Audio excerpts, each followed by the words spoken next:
यह कहानी बताती है कि झूठी तारीफें चापलूसी के आगे झुकने से कितना नुकसान हो सकता है। यह कहानी उत्तर प्रदेश में मथुरा के पास स्थित एक छोटे से कस्बे में घटी होती है। यहाँ का माहौल हमेशा चहल पहल भरा रहता है। धूल भरी सड़कें और बीच बीच में मंदिरों की घंटियों की आवाज गूंजती है। हमारे गैरेज का नाम वृंदावन ऑटो वर्क्स था। गैरेज के अंदर पुराने टायर, जंग लगे इंजन के पुर्जे एक तरफ रखे हुए थे। दीवार पर एक पुराना कैलेंडर लटक रहा है। हवा में ग्रीस और पेट्रोल की महक साफ महसूस हो रही थी।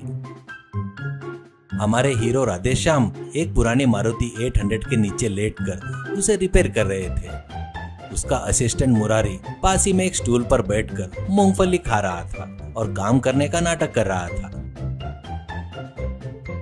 अरे मुरारी, वो 12 नंबर का स्पैनर इधर तो देना, या बोल्ट बिल्कुल नहीं घूम रहा है।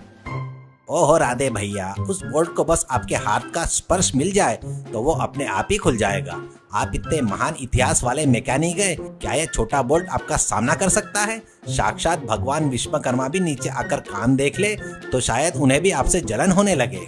राधेश्याम कार से नीचे बाहर आता है। उसका चेहरा ग्रीस से सना हुआ, फिर भी मुरारी की बातें सुनकर उसके चेहरे पर 1000 वाट के बल्ब जैसी चमक आ जाती है। वह अपनी शर्ट से ग्रीस पोंछता है और गर्व से अपनी ठुड्डी सहलाता है। क्या सच में ऐसा है मुरारी? मतलब मेरे अंदर इतना टैलेंट है? होना क्या है भैया, टैलेंट तो कूट कूट कर भरा है। आप ये मारुति 800 और ऑटो को क्यों रिपेयर कर रहे हो? आप तो असल में नासा में रहकर रॉकेट को रिपेयर करना चाहिए। लेकिन ये हमारे देश की किस्मत है कि आप मथुरा में पैदा हो गए। सच कह रहे हो यार, मेरी बुद्धि इस शहर के लिए काफी नहीं है, लेकिन क्या करे, इन गरीब लोगों के प्रति मेरा प्यार मुझे यहीं रोक कर रखा है। यही तो आपकी महानता है भैया, आपकी दरियादिली, आपका हुनर। उफ, एक शब्द में कहो तो आप इस जमाने के टेक्नोलॉजी राजा है। जब मुरारी इस तरह की तारीफ कर रहा होता है, राधेश्याम काम छोड़ देता है और आंखें बंद करके उन तारीफों का मजा लेने लगता है। मुरारी अपना काम टालकर मजे से पैरों पर पैर रखकर बैठ जाता है।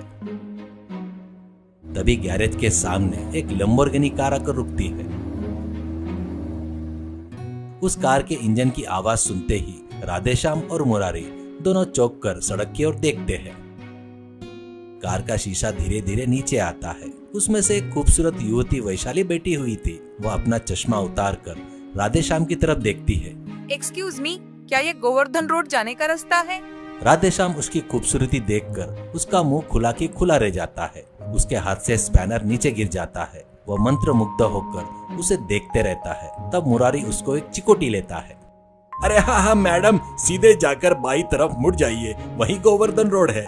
वैशाली मुस्कुराती है, धन्यवाद कहती है और कार स्टार्ट करके चली जाती है। कार चले जाने के बाद राधेश्याम उसकी तरफ देखते रहता है। अरे मुरारी, देखा क्या तुमने? देव कन्या अप्सरा तो बिल्कुल वैसे ही होनी चाहिए ना।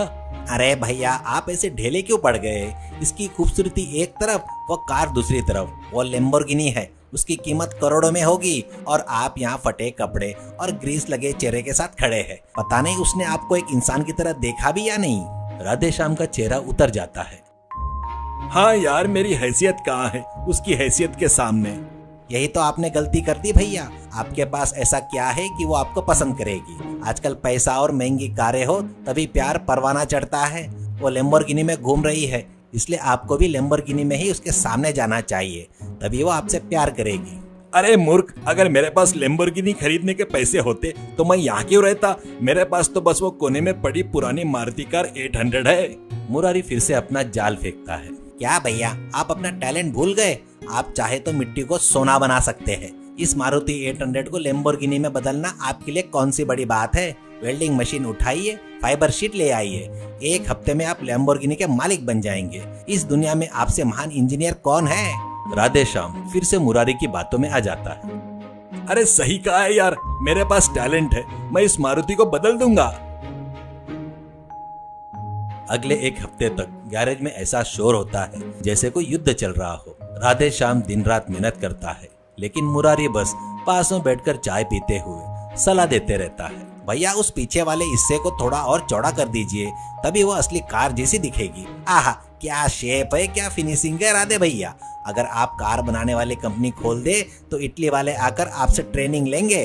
आखिरकार कार तैयार हो जाती है। वो दिखने में तो लैम्बोर्गिनी जैसी ही थी, लेकिन उसका इंजन मारुति 800 की आवाज कर रहा था। राधेश्याम सूट पहनकर चश्मा लगाकर तैयार हो जाता है। अरे कैसा लग रहा हूँ मुरारी? बिल्कुल भगवान इंद्र की तरह लग रहे हो भैया। अब जाइए, उसका दिल जीत कर आइए।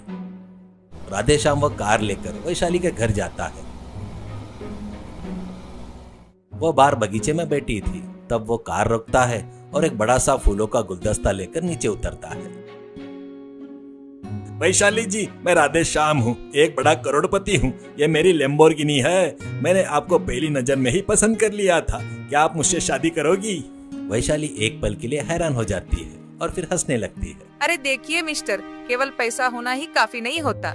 मैं आपको जानती तक नहीं, फिर आपसे कैसे शादी करूंगी? सॉरी, यह प्रस्ताव मैं नहीं मान सकती। राधेश्याम निराश होकर वापस गैरेज जाता है।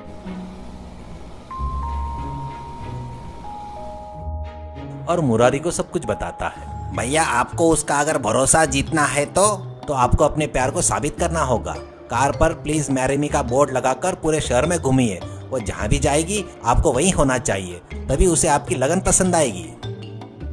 राधेश्याम वैसा ही करता है। कार पर एक बड़ा सा बोर्ड लगाकर मथुरा की सभी सड़कों पर घूमता है। वो जहाँ भी जाती थी वो कार से उसका पीछा करता। लोग अजीब नजरों से देखते हैं, वीडियो बनाते हैं और सोशल मीडिया पर डाल देते हैं। लैम्बोर्गिनी आशिक के नाम से वीडियो वायरल हो जाता है।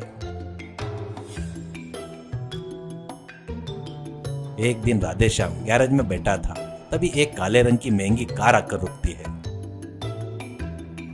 उसमें से सूट पहनकर एक भारतीय दिवाकर और एक विदेशी हेनरी नीचे उतरते हैं। राधेश्याम को देखते ही दिवाकर मुस्कुराते हुए उसके पास आता है। क्या तुम ही वो सोशल मीडिया स्टार हो? क्या तुमने ही वो कार बनाई है? राधेश्याम गर्व से, हाँ, मैंने ही अपने हाथों से बनाई है सर। मुरारी तुरंत बोल पड़ा। देखा भैया, आपकी प्रसिद्धि सातों समंदर पार चली गई। साक्षात विदेश के लोग आपके पास आ रहे हैं भैया। आप कोई आम इंसान नहीं। अरे बहुत बढ़िया। मेरे पास भी एक पुरानी मारुति 800 है। क्या तुम उसे भी ऐसे ही लैम्बोर्गिनी में बदल दोगे? कितने पैसे लोगे बताओ? राधेश्याम हिसाब लगाता है। मुझे सामान खरीदने में 4 लाख रुपए का खर्चा आया है सर। अगर आप 5 लाख देंगे तो मैं बना दूंगा। दिवाकर अचानक जोर से हंसता है, पुलिस करके चिल्लाता है। तुरंत पुलिस जीप वहां आ जाती है। राधेश्याम डर जाता है। अरे क्या हुआ सर? मैंने क्या गलती कर दी? दिवाकर गुस्से में, मैं लैम्बोर्गिनी कार का डीलर हूँ। ये जर्मनी से आए लैम्बोर्गिनी कंपनी के प्रतिनिधि है। तुम हमारी कंपनी की डिजाइन को कॉपी करके दूसरी कंपनी के कार को हमारे ब्रांड के नाम से चलाकर हमारा नाम खराब कर रहे हो। हम तुम पर कॉपीराइट का केस दर्ज कर रहे हैं, तुम्हें गिरफ्तार करवा रहे हैं। मुरारी ये देखते ही चुपचाप वहाँ से खिसकने की कोशिश करता है। अरे मुरारी, तुम नहीं तो मुझे ये सब करने को कहा था, कुछ तो बोलो। मुरारी पीछे मुड़कर, अरे मुझे क्या पता सर, मैंने तो मना किया था, लेकिन इन्होंने मेरी एक ना सुनी। ये पागलों जैसी हरकत करते हैं। मेरा इस काम से कोई लेना देना नहीं है सर, मुझे छोड़ दीजिए। और वो वहां से भाग गया।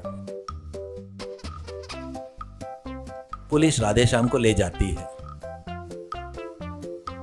राधेश्याम पुलिस स्टेशन की जेल में बैठकर दुखी हो रहा था। तभी वहां पर वैशाली आती है। वो अपने वकील से बात करके उसे बेल दिलवाती है। राधेश्याम हैरान हो जाता है। अरे वैशाली जी, आपने मुझे क्यों बचाया? वैशाली शांति से बैठती है और इस प्रकार कहती है। राधेश्याम, उस दिन तुम्हें करोड़पति बनकर आए थे, इसलिए मैंने तुम्हें पसंद नहीं किया। लेकिन जब मैंने तुम्हारे कार के बारे में पूछताछ की तो पता चला कि वो मैकेनिक की मेहनत से किया गया एक चमत्कार था। तुम्हारे अंदर कमाल का टैलेंट है, लेकिन तुमने उस टैलेंट का इस्तेमाल गलत रास्ते पर दूसरों को इम्प्रेस करने के लिए किया है। वो गलत था। मुझे माफ कर दीजिए, मैंने मुरारी की बातों पर विश्वास करके ऐसा किया था। तारीफ करने वाले चापलूस हमेशा अपने स्वाद के लिए ही सोचते हैं। तुम अपने काम पर विश्वास करने के बजाय झूठी तारीफों पर भरोसा किया, इसलिए तुम्हारी यह हालत हुई है। तुम्हारा केस मैं देख लूंगी। मैं लैम्बोर्गिनी कंपनी वालों से बात करूंगी और सिफारिश करूंगी कि वो तुम्हारे टैलेंट का इस्तेमाल अपनी कंपनी में एक डिजाइनर के तौर पर करें। लेकिन आगे ऐसे पागलों वाली हरकतें मत करना। राधेश्याम की आंखें नम हो जाती है। पैसे के लिए नहीं, तुम्हारे प्यार के लिए मैंने ये सब किया था। अब मुझे समझ में आ गया है कि बेईमानी से पाया प्यार और मेहनत कभी नहीं टिकता। वैशाली मुस्कुराते हुए, ठीक है, पहले जाकर अपना ग्रीस लगा चेहरा धोकर आओ। हम एक अच्छी सी मैकेनिक की दुकान खोलेंगे, वहाँ डुप्लीकेट नहीं बल्कि ओरिजिनल आविष्कार करेंगे, तब मैं तुमसे शादी करूंगी। राधेश्याम खुशी से उछल पड़ा। उसे अपनी गलती का एहसास हो जाता है। उसके बाद वह कभी किसी की झूठी तारीफों के झांसे में नहीं आया। उसने केवल अपनी मेहनत और वैशाली के प्यार पर ही भरोसा किया। सीख, ऐसे लोग होते हैं जो भेड़ की तारीफ करके उसका गला काट देते हैं। झूठी तारीफों पर फूल जाने का मतलब है कि हम अपनी बर्बादी खुद मोल ले रहे हैं।